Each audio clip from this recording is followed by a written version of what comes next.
The Bills and Chiefs headline Week 14 as the 49ers go for a fifth straight win. Hey everyone, welcome into another NFL Breakdown. Rob Wong joined alongside by Postmedia sports betting columnist Brennan and Toronto Sun NFL writer Dan Bilicki. Time to get their against the spread picks for week number 14. And Don, we will start with you. It is arguably the marquee matchup of the week. The 6-6 Bills facing off against the 8-4 Chiefs. KC a 1.5 point home favorite. Always a classic when these two teams face off. Who do you like in this one? Well, didn't we think that this was going to be the AFC Championship game? I think that a lot of people might have booked on that, but things haven't turned out that way. It's the Bills are in trouble. The Bills, looking at the New York Times, they have the Bills at a 20% chance of making the playoffs. If they lose this game, that drops to 7%. They've got a tough schedule the remainder of the way. They're going into Kansas City. They're playing a Chiefs team that lost last week, and you guys realize that it's been since weeks 2 and 3 of the 2021 season that the Chiefs have lost back-to-back games. So they have their work cut out for them. The Bills have proven, though, that they can play at Arrowhead. They've won 2 of their last 3 games there. The one that they lost was the divisional playoff game. They lost that in overtime. And they can score there, too. Those 3 games, they've averaged 32 points. And the scoring part is important because I think the Chiefs' defense, which carried the team when Patrick Mahomes' receivers were dropping the balls throughout the first part of the season. I think the defense is coming back to earth a little bit. I don't know if they're as good as they were.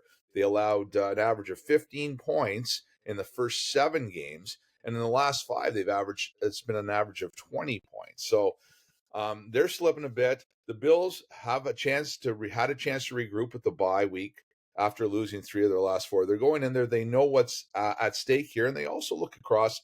And you look at Isaiah Pacheco, who is day-to-day or questionable, I guess, with a shoulder contusion. He didn't practice this week. The last we saw of Pacheco, he was rushing for 118 yards and a touchdown in the loss to the Packers. But at the end of the game, he threw a punch at the Packers quarterback, got cornerback, and got it himself ejected. And I'm wondering, is that how he contused his shoulder? Because that's the last we saw him. Anyways, I think that that's a key to the game. I think, though, the more importantly, the Bills need this one. They know they need this one. They're going in there more desperate. The Chiefs have got first place wrapped up. I don't care what the Denver Broncos do.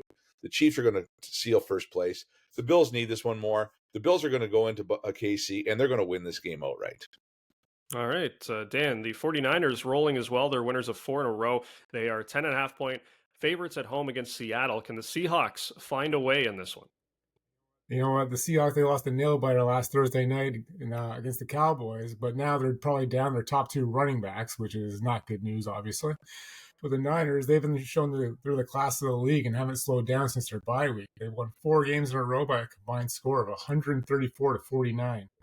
Their 4 wins at home this season have been by an average of 17 points, and they clobbered the Seahawks in Seattle just 2 weeks ago by 18 points. I think it's going to be another blowout here. Speaking of the 49ers, Don, they crushed the Eagles last week, and the Eagles will be in tough again this week, visiting the Cowboys, who have won 4 in a row. Philly is a 3.5 point road underdog. Can they bounce back in this NFC East matchup? Going into last week, I think I made the wrong call. I was tricked here. I think Dan was smart enough to maybe take the Niners. I took the Eagles, thinking that the motivational factor. They're 10-2. They're at home. They're just going to win this game. They're going to take care of business. What I neglected was the fact that the San Francisco 49ers are the best team in the NFL. There's no question about that.